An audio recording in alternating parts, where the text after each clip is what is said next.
ಎಲ್ಲ ಪತ್ರಿಕಾ ಮಿತ್ರರಿಗೆ GTTC ಕಾಲೇಜ್ ಪ್ರಾಂಶುಪಾಲ್ ಯಲ್ಲಪ್ಪ ಸವದತ್ತಿ ಮಾಡುವ ನಮಸ್ಕಾರಗಳು. ನಾನು GTTC ಕಾಲೇಜಿನ ಪ್ರಾಂಶುಪಾಲ. ವಿಚಾರ ಏನಂತಂದರೆ, ನಮ್ಮ ಕಾಲೇಜಿನಲ್ಲಿ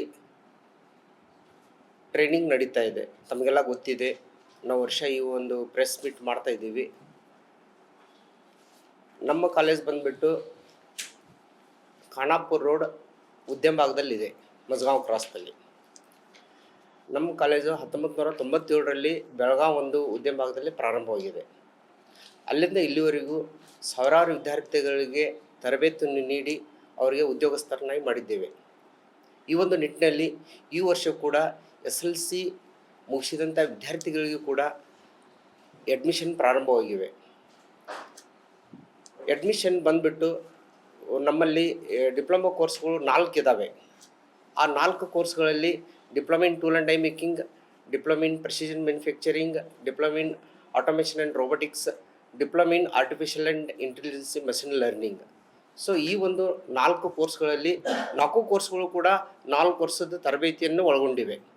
4 ವರ್ಷ ಹೇಗಪ್ಪ ಅಂತಂದರೆ, 3 ವರ್ಷ GTTC ಉದ್ಯಮ ಭಾಗದಲ್ಲಿ ತರಬೇತಿಯನ್ನು ಪಡೆದು ತದನಂತರ ಉದ್ಯೋಗಕ್ಕಾಗಿ 4ನೇ ವರ್ಷ ಬೇರೆ ಕಂಪ್ನಿಗಳಲ್ಲಿ, ಅಂದರೆ ಬೆಂಗಳೂರು, ಮುಂಬೈ, ಚೆನ್ನೈ, ಪುಣೆ, ಈ ಥರ ಬೇರೆ ಬೇರೆ ಊರುಗಳಲ್ಲಿ ಬೇರೆ ಬೇರೆ limited company, private limited company, MNC multinational ಕಂಪ್ನಿಯಲ್ಲಿಯೂ ಕೂಡ, ಮತ್ತು ಫಾರಿನ್ದಲ್ಲಿ ಜಪಾನ್, ಜರ್ಮನಿ, ಸಿಂಗಾಪುರ್, ಈ ಥರ ಕೂಡ ನಾವು ವಿದ್ಯಾರ್ಥಿಗಳಿಗೆ ಟ್ರೈನಿಂಗ್ ತರಬೇತಿಗೆ ಕಳಿಸ್ಕೊಡ್ತೀವಿ.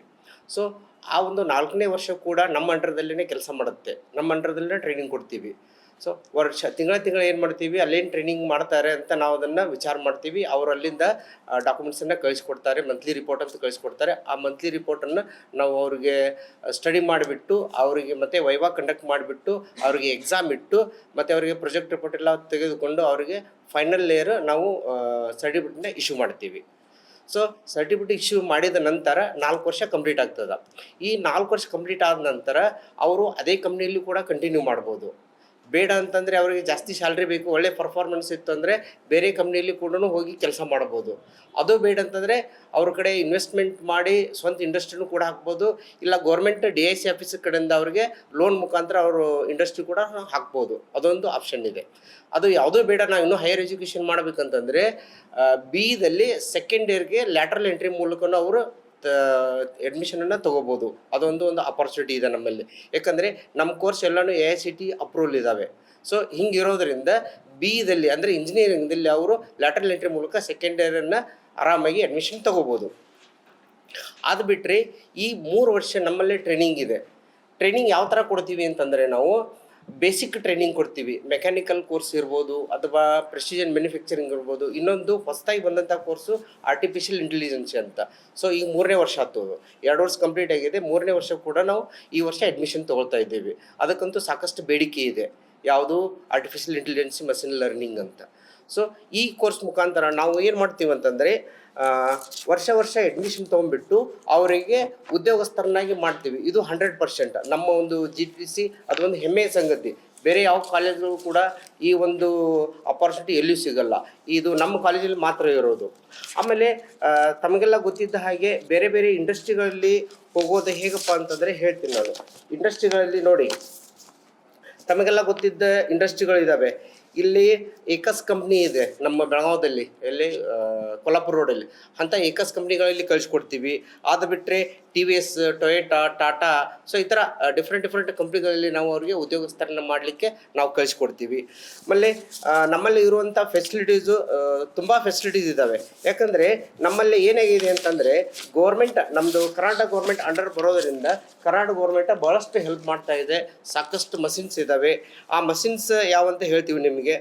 ಸೊ ಆಟೋಮೇಷನ್ ಕಂಟ್ರೋಲ್ ಲ್ಯಾಬ್ ಇರ್ಬೋದು, IoT ಲ್ಯಾಬ್ ಇರ್ಬೋದು, IIoT ಲ್ಯಾಬ್ ಇರ್ಬೋದು, ಆಮೇಲೆ 3D ಪ್ರಿಂಟಿಂಗ್ ಲ್ಯಾಬ್ ಇರ್ಬೋದು, ಮತ್ತು ರಿಯಲ್ ಲ್ಯಾಬ್, ಆಮೇಲೆ ರಿವರ್ಸ್ ಇಂಜಿನಿಯರಿಂಗ್ ಲ್ಯಾಬ್. ಸೊ ಈ ಥರ ಡಿಫ್ರೆಂಟ್ ಟೆಕ್ನಿಕಲ್ಗೆ ಸಂಬಂಧಪಟ್ಟಂಥ ಬೇರೆ ಬೇರೆ ಲ್ಯಾಬ್ ಮುಖಾಂತರ ನಾವು ವಿದ್ಯಾರ್ಥಿಗಳಿಗೆ ಟ್ರೈನಿಂಗ್ ಕೊಡ್ತೀವಿ. ಮತ್ತು ವರ್ಕ್ಶಾಪ್ ಬಂದುಬಿಟ್ಟು ಮೆಕ್ಯಾನಿಕಲ್ ಸಂಬಂಧಪಟ್ಟಂತೆ ಅಂದರೆ turning machine, milling machine, CNC machines, CMM machines, so CNC ಅಂದರೆ computerised numerical control machine. So ಈ ಥರ ಬೇರೆ ಬೇರೆ ಡಿಫ್ರೆಂಟ್ ಕೋರ್ಸ್ಗಳಿದ್ದಾವೆ. ನಮ್ಮಲ್ಲಿ 1 ಎಕರೆ ಕ್ಯಾಂಪಸ್ಸಲ್ಲಿ ಸಾಕಷ್ಟು ಟ್ರೈನಿಂಗ್ ಸೆಂಟರ್ ಅಂದರೆ ತರಬೇತಿ ಕೇಂದ್ರನೂ ಇದೆ, ಈ ಕಡೆ ಅಡ್ಮಿನ್ ಬ್ಲಾಕು ಇದೆ, ಪ್ರಯೋಗಾಲಯಗಳಂತೂ ಸಾಕಷ್ಟು ಇದ್ದಾವೆ. ಸೊ 3 ಫ್ಲೋರ್ ಇದೆ ನಮ್ಮದು, first floor, second floor, 3 floor ಇದೆ. ಸಾಕಷ್ಟು ಫ್ಲೋರಲ್ಲಿ ಏನೇನಿದೆ ಅಂದರೆ ಕ್ಲಾಸಸ್ಸು ಚೆನ್ನಾಗಿದ್ದಾವೆ. ಸೊ ಪ್ರಾಕ್ಟಿಕಲ್ಲು ಒಳ್ಳೊಳ್ಳೆ ಪ್ರಾಕ್ಟಿಕಲ್ ಮಾಡಲಿಕ್ಕೆ ಮಷಿನ್ಸ್ ಇದ್ದಾವೆ. ಲ್ಯಾಬ್ರೇಟ್ರಿನೂ ಒಳ್ಳೊಳ್ಳೆ ಲ್ಯಾಬ್ರೇಟ್ರಿ ಇದ್ದಾವೆ. ಸಾಕಷ್ಟು ಇನ್ವೆಸ್ಟ್ಮೆಂಟ್ ಇದೆ. ಆಮೇಲೆ ಸ್ಮಾರ್ಟ್ ಸಿಟಿ ಬೆಳಗಾವಿಯಿಂದನೂ ನಮಗೆ ಸಾಕಷ್ಟು ಮಷಿನ್ಗಳು ಬಂದಿದ್ದಾವೆ, ಅವನು ಕೂಡ ಇಂಪ್ಲಿಮೆಂಟ್ ಮಾಡಿದ್ದೀವಿ. ಸೊ ಈ ಒಂದು ನಿಟ್ಟಿನಲ್ಲಿ ನಾವು ಬೇರೆ ಬೇರೆ ಕಾಲೇಜುಗಳನ್ನ ಕಂಪೇರ್ ಮಾಡಿದಾಗ GTTC ಒಂದು ಒಳ್ಳೆಯ ಕಾಲೇಜ್. ಎಸ್ಪೆಷಲಿ ಈ ಮಧ್ಯಮ ವರ್ಗದ ವಿದ್ಯಾರ್ಥಿಗಳು ಬರ್ತಾರಲ್ವ, ಈ ಕಡೆ ಶ್ರೀಮಂತರಲ್ಲ, ಈ ಕಡೆ ಬಡವರು ಅಲ್ಲ. ಶ್ರೀಮಂತರಾದರೆ ಏನು ಮಾಡ್ತಾರೆ, BA ಆಯಿತು, MBBS ಆಯಿತು, ಅಥವಾ BMS ಈ ಥರ ಹೈಯರ್ ಕೋರ್ಸಸ್ ಹೋಗ್ತಾರೆ. ಆಮೇಲೆ ಬಡವ್ರು ಏನಾಗ್ತದೆ, ಫೀಸ್ ಕಟ್ಟೋಕ್ಕಾಗಲ್ಲ ಅವರಿಗೆ. ಸೊ ಮಧ್ಯಮ ವರ್ಗದವ್ರು ಏನಾಗ್ತಾರೆ ಅಂತಂದರೆ ನಮ್ಮಲ್ಲಿ ಬಂದು ಈಸಿಯಾಗಿ ಅವರು ಅಡ್ಮಿಷನ್ ತೊಗೊಂಡು ಟ್ರೈನಿಂಗ್ ತೊಗೊಂಡು ಮುಂದೆ ಉದ್ಯೋಗಸ್ಥರಾಗ್ಬೋದು. ಆಮೇಲೆ ಮಧ್ಯಮ ವರ್ಗದವರು ಏನಪ್ಪ ಅಂತಂದರೆ ನಮ್ಮದು 1 ವರ್ಷಕ್ಕೆ 35,000 ರೂಪಾಯಿ ಫೀಸ್ ಇದೆ. ಅದನ್ನು 2 ಕಂತುಗಳಲ್ಲಿ ಅಂದರೆ ಫಸ್ಟ್ ಸೆಮ್ಮು ಮತ್ತು ಸೆಕೆಂಡ್ ಸೆಮ್ ಅಂತ 2 ಕಂತುಗಳಲ್ಲಿ ಕಟ್ಸ್ಕೊತೀವಿ ನಾವು. ಸ್ಟಾರ್ಟಿಂಗ್ ಈಗ ನೆಕ್ಸ್ಟ್ ವೀಕಲ್ಲಿ ಅಡ್ಮಿಷನ್ ಸ್ಟಾರ್ಟ್ ಆಗ್ತದೆ. ಸೊ ನಮ್ಮದು 10ನೇ ತಾರೀಕು ಅಡ್ಮಿಷನ್ ಅಪ್ಲಿಕೇಶನ್ ಹಾಕೋದು ಲಾಸ್ಟ್ ಡೇಟ್ ಇದೆ, ಇದೇ ತಿಂಗಳು 10ನೇ ತಾರೀಕು. ಸೊ ಅದಾದಮೇಲೆ ಅಡ್ಮಿಷನ್ ಸ್ಟಾರ್ಟ್ ಮಾಡ್ತೀವಿ ನಾವು, ವೆರಿಫಿಕೇಷನ್ ಮಾಡಿಬಿಟ್ಟು. ಸೊ ಅಡ್ಮಿಷನ್ ಟೈಮ್ದಲ್ಲಿ ಸ್ಟಾರ್ಟಿಂಗ್ ಎಲ್ಲ ಒರಿಜಿನಲ್ ಡಾಕ್ಯುಮೆಂಟ್ಸ್ ಕೊಟ್ಟು 22,500 ರೂಪಾಯಿ ಅಂದರೆ 22,500 ರೂಪಾಯಿ ಕೊಟ್ಬಿಟ್ಟು ಅವರು ಅಡ್ಮಿಷನ್ ತೊಗೋಬೇಕಾಗುತ್ತೆ. ಸೊ ಅಡ್ಮಿಷನ್ ತೊಗೊಂಡ ನಂತರ ಅದು 6 ಮಂತ್ರಿಂದ 8 ತಿಂಗಳಾದಮೇಲೆ ಗೌರ್ಮೆಂಟ್ ಕಡೆಯಿಂದ ಸ್ಕಾಲರ್ಶಿಪ್ಪು ಕೂಡ ಬರ್ತದೆ. ಅವ್ರು ಎಷ್ಟು ಕಟ್ಟಿರ್ತಾರಲ್ಲ ಫೀಸ್, ಎಲ್ಲ ಸ್ಕಾಲರ್ಶಿಪ್ಪು ರಿಫಂಡ್ ಆಗುತ್ತೆ ಬೇರೆ ಡಿಪಾರ್ಟ್ಮೆಂಟ್ ಕಡೆಯಿಂದ. ಆಮೇಲೆ 6 ತಿಂಗಳಾದಮೇಲೆ ಸೆಕೆಂಡ್ ಸೆಮ್ಗೆ ಮತ್ತು 15,000 ರೂಪಾಯಿ ಅಡ್ಮಿಷನ್ ಫೀಸ್ ಅಂತ ತೊಗೋತೀವಿ. ಸೊ ಟೋಟಲಿ ಅಪ್ರಾಕ್ಸಿಮೇಟ್ಲಿ 36,000 ಆಗ್ತದೆ. ಆ 36,000 ಕೂಡ ಗೌರ್ಮೆಂಟ್ ಕಡೆಯಿಂದ ರಿಫಂಡ್ ಆಗುತ್ತೆ, ಎನಿ ಕ್ಯಾಟಗರಿ. ಸೊ ಕ್ಯಾಟಗರಿ ಇದು ಅದು ಅಂತೇನಿಲ್ಲ, ಆದರೆ ಏನು ಇನ್ಕಮ್ ಕಡಿಮೆ ಇರಬೇಕಷ್ಟೇ, ಗೌರ್ಮೆಂಟ್ ಜಾಬ್ ಇರಬಾರ್ದು. ಸೊ ಇನ್ಕಮ್ ಕಡಿಮೆ ಇದ್ದಂಥ ಎಲ್ಲ ವಿದ್ಯಾರ್ಥಿಗಳಿಗೂ ಕೂಡ ಆ ಒಂದು ಸ್ಕಾಲರ್ಶಿಪ್ ಪಡ್ಕೊಳ್ಳಿಕ್ಕೆ ಭಾಳಷ್ಟು ಅನುಕೂಲ ಇದೆ ಒಂದು. ಆಮೇಲೆ ನಮ್ಮದು ಟ್ರೈನಿಂಗ್ ಯಾವ ಥರ ಇದೆ ಅಂತಂದರೆ, ಬೇರೆ ಕಾಲೇಜುಗಳಲ್ಲಿ ಏನೋ ಒಂದು ನೋಡಿ, ಇವಾಗ ಹಿಸ್ಟ್ರಿ ಓದ್ಬೇಕಂದ್ರೆ ಏನು ಮಾಡ್ತಾರೆ, ಹಿಂದೆ ಹಂಗಿತ್ತು ಹಿಂಗಿತ್ತು ಅಂತ ಹೇಳ್ತಾರೆ. ಬಟ್ ಬೇರೆ ಬೇರೆ ಕಾಲೇಜುಗಳಲ್ಲಿ ಏನೋ ಹೇಳ್ತಾರೆ. ನಮ್ಮಲ್ಲಿ ಏನು ಮಾಡ್ತೀವಿ ಅಂತಂದ್ರೆ ನಾವು ಟ್ರೈನಿಂಗ್ ಮೂಲಕ ಅವರಿಗೆ ತಿಳಿಸಿ ಹೇಳ್ತೀವಿ. ಅಂದರೆ ಟೋಟಲಿ ಹೇಳೋದಂತಂದರೆ ಏನಪ್ಪ ಅಂತಂದರೆ, ಶಿಕ್ಷಣ ಮೂಲಕ ತಯಾರಿಕೆ ಮೂಲಕ ಶಿಕ್ಷಣ. ಅಂದರೆ ನಾವು ಏನು ಥಿಯರಿಯಲ್ಲಿ ಹೇಳ್ತೀವಲ್ಲ ಅದನ್ನೇ ಪ್ರಾಕ್ಟಿಕಲಾಗಿ ಮಾಡಿಸ್ತೀವಿ. ಅದಾದ ನಂತರ ಪ್ರಾಕ್ಟಿಕಲ್ದಲ್ಲಿ ಏನು ಮಾಡ್ತಾರಲ್ಲ ಅದನ್ನೇ ಥಿಯರಿಯಲ್ಲಿ ಬರೀತಾರೆ. ಸೊ ವಿದ್ಯಾರ್ಥಿಗಳಿಗೆ ಎಷ್ಟು ಅನುಕೂಲ ಆಗ್ತದೆ ಅಂತಂದ್ರೆ ಇದು, ಅವ್ರೇನು ಪ್ರಾಕ್ಟಿಕಲ್ ಮಾಡ್ತಿರ್ತಾರಲ್ಲ, ಮಾಡ್ತಾ ಕಲಿತಾರೆ.